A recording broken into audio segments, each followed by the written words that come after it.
허약한 어린이들, 무더운 여름에 땀 흘리는 남편, 병치레 후에 원기 회복. 우리나라 사람들이 몸이 허약해졌다고 느낄 때 많이 찾는 음식이 있습니다.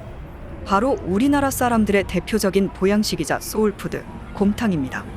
곰탕은 음식이 아닌 보약이라는 관련 외식업체들의 광고 카피도 한 번쯤 보신 적이 있으실 텐데요.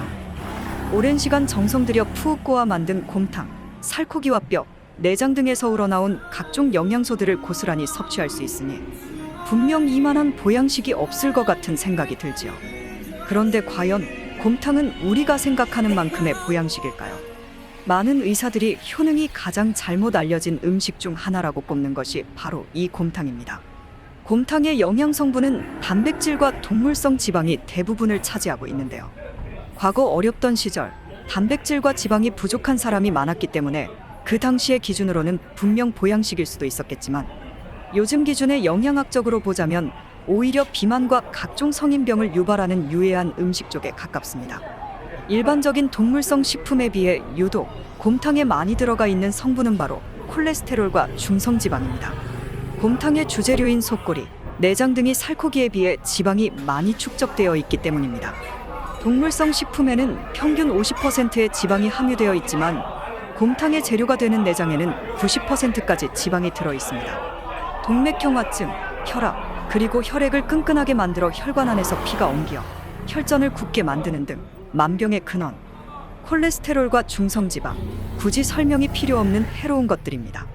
사실 동물성 음식을 섭취한다면 대부분 피할 수 없는 성분들이긴 하지만 불필요하게 과한 것은 분명 피해야 할 부분입니다. 곰탕에 과다하게 들어있는 단백질도 문제입니다.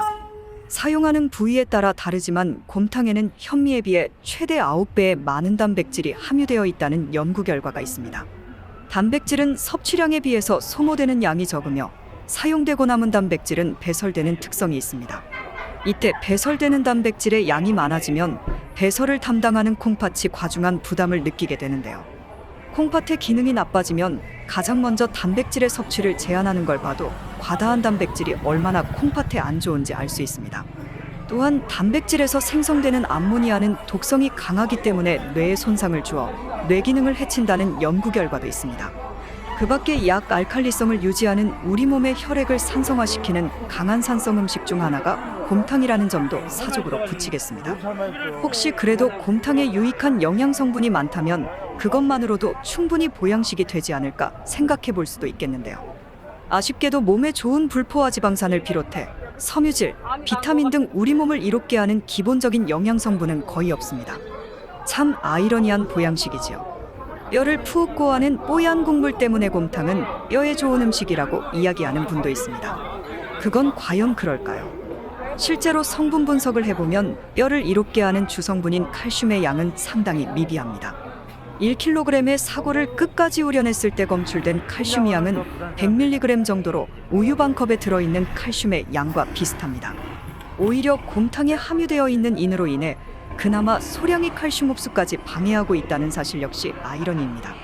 중요한 건 사골의 뽀얀 국물의 성분은 뼈에서 나온 칼슘 성분이 아니고 단순한 기름이라는 사실 명심하시길 바랍니다. 병이 완치돼서 퇴원한 후에 허약해진 몸을 위해 보양식으로 먹었던 곰탕. 그것 때문에 다시 입원한 환자의 사례가 있었다는 어느 의사의 말도 있었습니다.